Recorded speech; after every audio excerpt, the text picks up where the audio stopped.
Oggi, attraverso questa canzone che ho scritto, voglio raccontarvi un po' di me, del mio carattere e della mia personalità, del mio essere chiusa e del mio non saper esprimere attraverso le parole tutto quello che ho dentro. Ed è per questo che scelgo di farlo nel modo più semplice per me, ed è questo.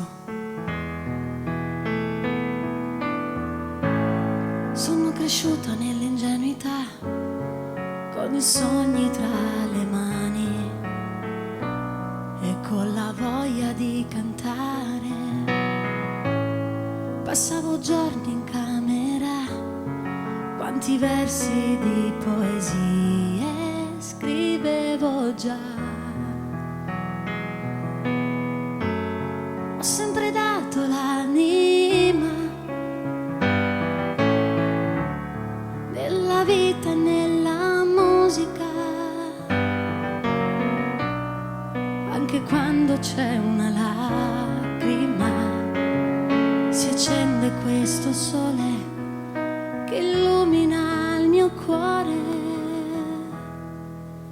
Se guarderai nel fondo degli occhi miei, ci leggerai parole che non direi. Dentro al mio cuore c'è l'amore per te, ma non ho il coraggio di svelartelo mai. Se ammirerai la luce degli occhi miei, ci troverai l'immenso cielo che in me.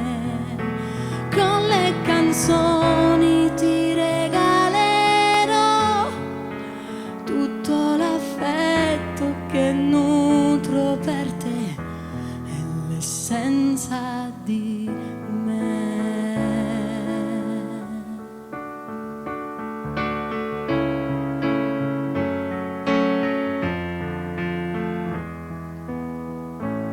Nascoste dentro l'anima ci sono mille sensazioni che in un abbraccio io ti saprei dire.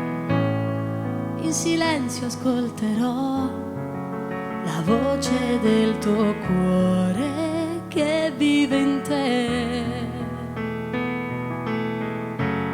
Sempre io ti seguirò